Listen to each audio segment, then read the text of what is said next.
السلام علیکم۔ آج ہم نظم پڑھنے لگے ہیں علامہ اقبال کی، جس کا نام ہے خطاب با جوانان اسلام۔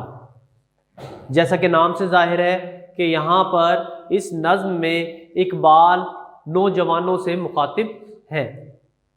سب سے پہلے ہم شاعر کا تعارف پڑھتے ہیں، ان کی خصوصیت پڑھتے ہیں، اس کے بعد ہم ان کی جو اس نظم میں اشعار موجود ہیں ہم اس کو پڑھیں گے۔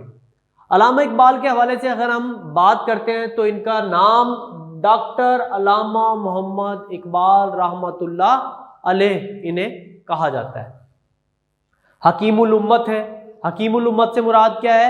یعنی حکیم کون ہوتا ہے؟ جو آپ کا مرض بھی بتاتا ہے، اس کا علاج بھی کرتا ہے۔ تو یہ حکیم الامت کہلاتے ہیں کہ یہ جو مسلمان ہیں، جو سوئی ہوئی قوم تھے، جو زوال کا شکار قوم تھے، وہ ان کو ان کے مرض سے بھی آشنائی کرواتے ہیں کہ وہ زوال کا شکار کیوں ہوئے ہیں، پھر اس کا علاج بھی بتاتے ہیں، یعنی ایک ڈاکٹر یا حکیم کی طرح، اس لیے انہیں حکیم الامت بھی کہا جاتا ہے۔ شاعر مشرق انہیں کہا جاتا ہے۔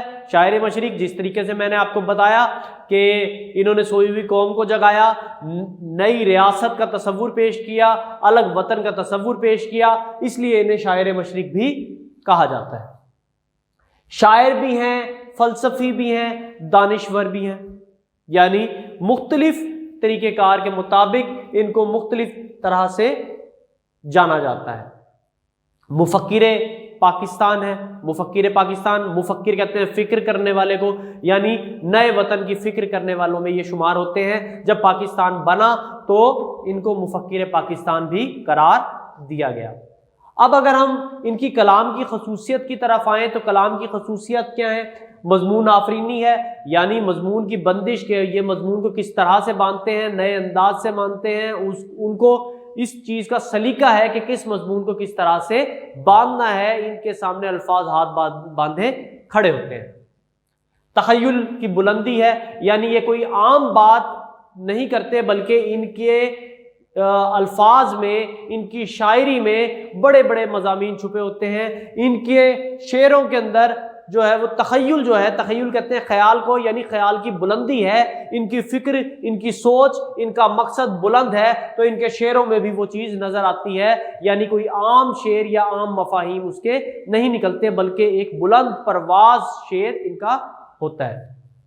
کلاسیکی اردو شاعری سے منفرد شاعری کرتے ہیں۔ کلاسیکی شاعری جیسے پہلے کے دور میں ہوا کرتی تھی، جدیدیت یعنی جو موجودہ دور میں ہوتی ہے، ان کی شاعری ان سے بالکل منفرد تھی، بالکل الگ تھی۔ اس دور کے اندر اگر تصوف کے رنگ میں کوئی شاعری کر رہا ہے تو اس سے بھی بالکل الگ ان کی شاعری تھی۔ اس دور کے اندر جو لوگ عشق مجازی کی طرف شاعری کر رہے تھے اس سے بھی ان کی شاعری بالکل منفرد تھی، الگ تھی، خیال ان کا منفرد تھا، سوچ الگ تھی، مقصد الگ تھا۔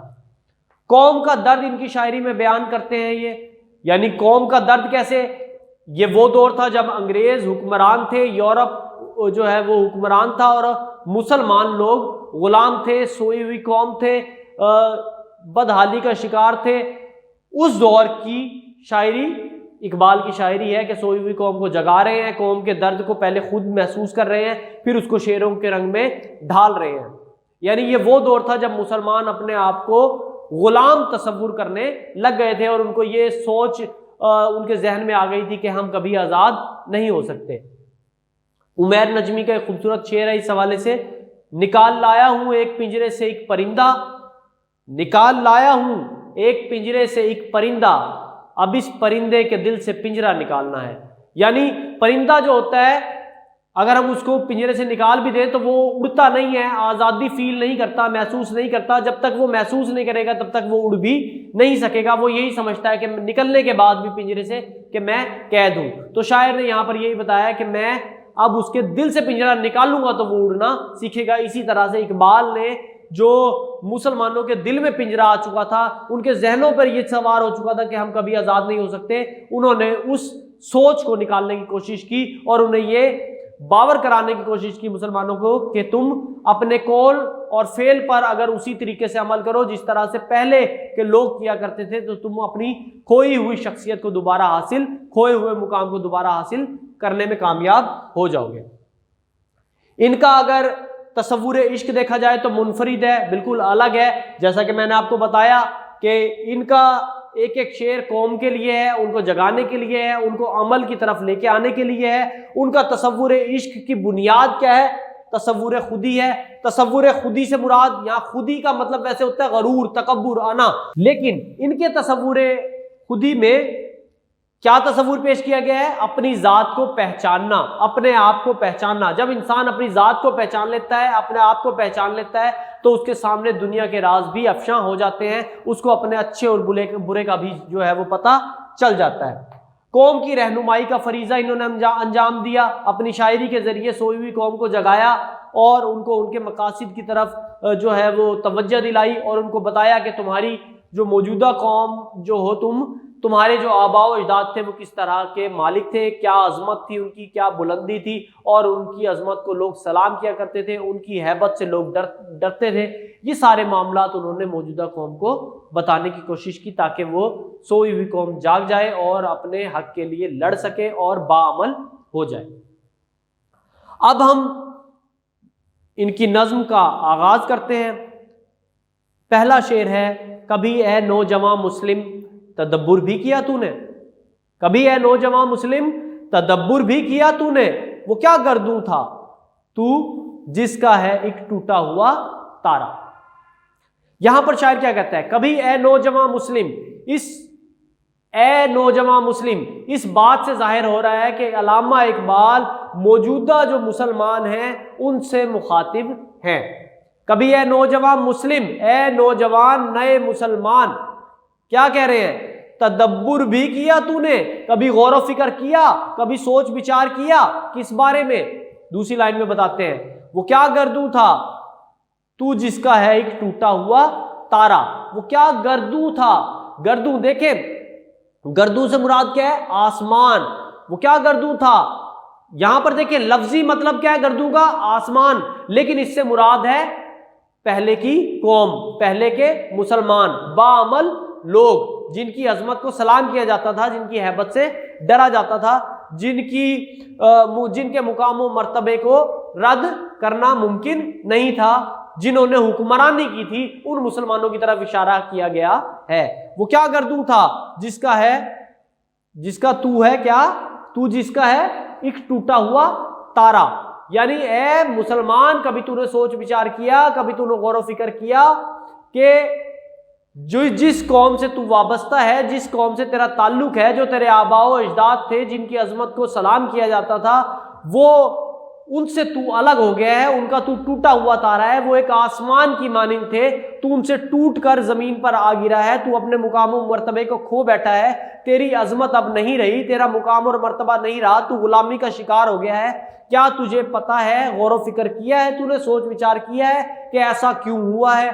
تیرے آباء و اجداد کا ایک مقام اور مرتبہ تھا، وہ کیوں تھا، اور تیرا اب وہ مقام و مرتبہ کیوں نہیں رہا؟ کیا تو نے یہ سوچ بچار کیا ہے؟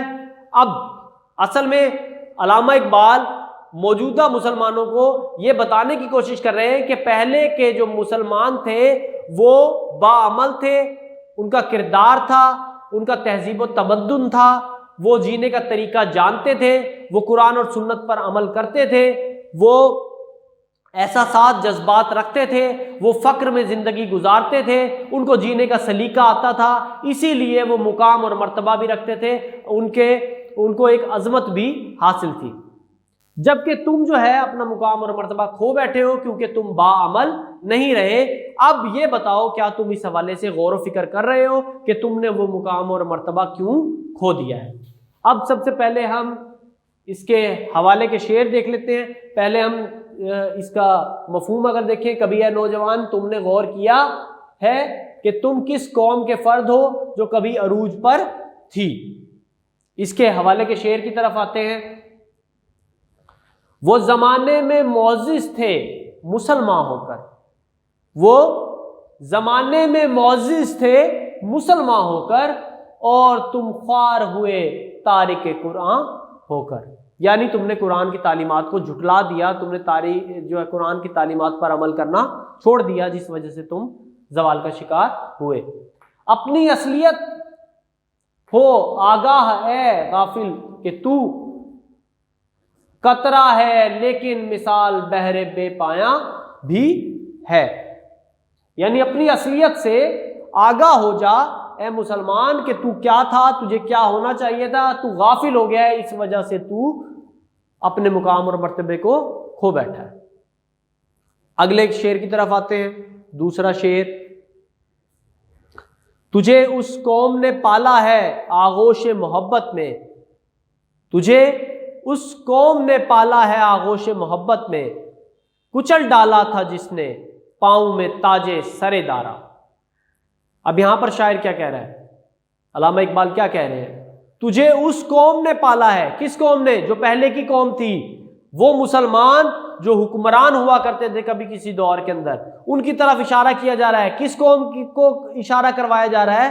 جو قوم غلامی کا شکار ہیں, اس قوم کو بتایا جا رہا ہے کہ جو قوم حکمران ہوا کرتی تھی تمہاری, اس کی طرف اشارہ کیا جا رہا ہے. تجھے اس قوم نے پالا ہے آغوش محبت میں, یعنی وہ قوم جو حکمران تھی اس قوم نے تجھے محبت سے پالا ہے.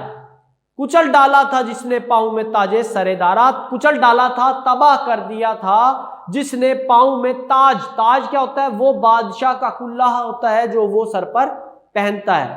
تو کیا کہتا ہے؟ کچل ڈالا تھا جس نے پاؤں میں تاج سر دارا.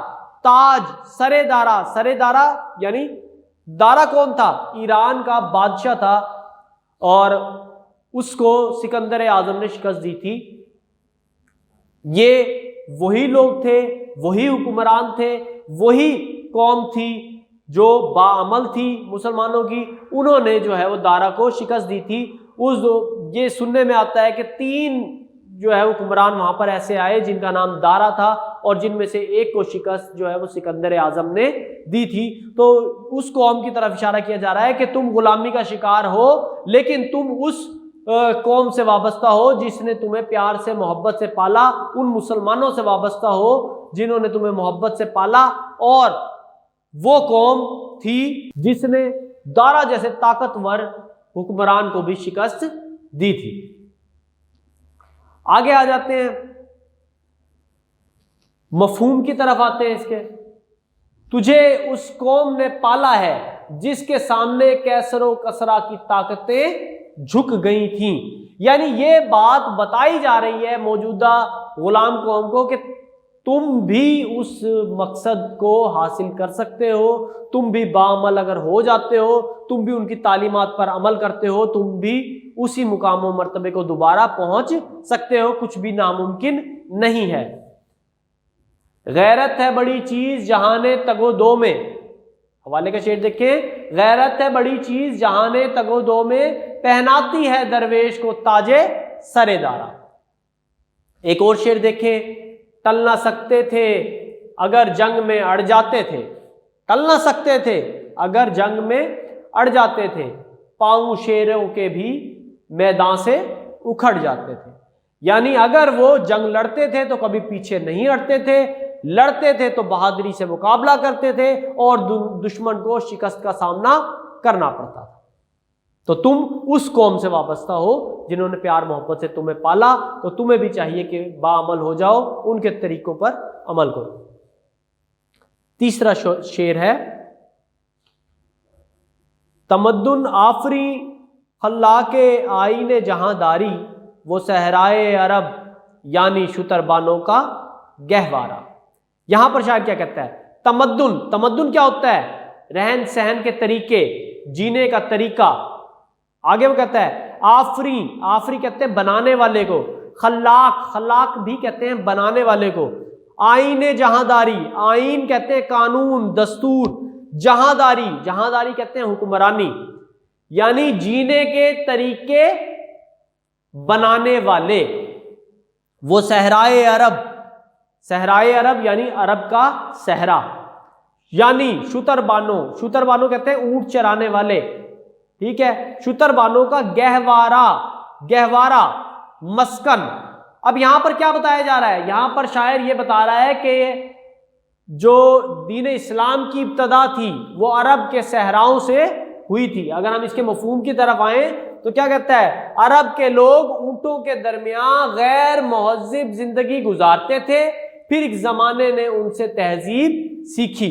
یعنی عرب کے جو تھے لوگ، صحرائے عرب یعنی عرب کے جو لوگ تھے وہ پہلے تہذیب و تمدن نہیں جانتے تھے، وہ جہالت کی زندگی گزار رہے تھے، مظالم کی زندگی گزار رہے تھے، ظلم و زیادتی کیا کرتے تھے، بچیوں کو زندہ درگور کر دیا کرتے تھے، جس کی لاٹھی اس کی بھینس، یہ قانون تھا ان کے یہاں۔ آہستہ آہستہ وہاں پر اسلام کی تعلیمات آئیں، وہاں پر حضور صلی اللہ علیہ وآلہ وسلم آئے، انہوں نے ان کو جینے کا طریقہ سکھایا۔ وہ حضور صلی اللہ علیہ وآلہ وسلم جن کو رحمت للعالمین بنا کر بھیجا گیا، جن کے جیسا دنیا میں کوئی نہ آیا نہ آئے گا، انہوں نے ان کو تربیت سکھائی، انہوں نے ان کو جینے کا سلیقہ سکھایا، انہوں نے ان کو تہذیب و تمدن سکھایا۔ جب انہوں نے عرب کے لوگوں کو تہذیب و تمدن سکھایا تو وہی لوگ جو اونٹ چرایا کرتے تھے، شتربان جو یعنی اونٹوں کو چرایا کرتے تھے، وہی جہالت والی قوم، جب ان کو تربیت حضور صلی اللہ علیہ وآلہ وسلم نے دی تو وہ اس قابل ہو گئے کہ انہوں نے لوگوں کو تربیت دی۔ یعنی وہ یہ کہتے ہیں کہ اے مسلمانوں، تم ان لوگوں سے وابستہ ہو، تم ان عرب کے قوم کے لوگوں سے وابستہ ہو جنہوں نے دنیا کو جینے کا طریقہ سکھایا، جنہوں نے دنیا کو جینے کا سلیقہ سکھایا، تم اس قوم سے وابستہ ہو۔ تو تم اپنے آپ کو نہ بھلاؤ، تم ان کے طریقوں پر عمل کرو تاکہ تم بھی دوبارہ اپنے مقام اور مرتبے کو حاصل کر سکو۔ تم نے وہ مقام اور مرتبہ اس لیے کھو دیا ہے کیونکہ تم نے اس تہذیب اور تمدن پر عمل کرنا چھوڑ دیا ہے، تم نے قرآن اور سنت اور حضور صلی اللہ علیہ وآلہ وسلم کی تعلیمات پر عمل کرنا چھوڑ دیا ہے۔ وہ عرب کے مسلمان جنہوں نے دنیا کو جینا سکھایا تھا، تم نے ان کے طریقوں پر عمل کرنا چھوڑ دیا ہے، جس کی وجہ سے تم زوال کا شکار ہو۔ اگر تم دوبارہ اسی طریقے پر عمل کرنا شروع کر دو تو تم دوبارہ اپنی کھوئی ہوئی شخصیت کو، مقام اور مرتبے کو حاصل کر سکو گے۔ حوالے کے شعر دیکھیں، بجھی عشق کی آگ اندھیر ہے، بجھی عشق کی آگ اندھیر ہے، مسلمان نہیں راکھ کا ڈھیر ہے۔ ایک شعر اور دیکھیں، یہ چمن وہ ہے کہ تھا جس کے لیے سامان ناز، لالا صحرا جسے کہتے ہیں تہذیب حجاز۔ امید ہے کہ آپ کو آج اشعار سمجھ آئے ہوں گے، باقی کے اشعار ہم اگلے لیکچر میں پڑھیں گے۔ بہت بہت شکریہ، اللہ حافظ۔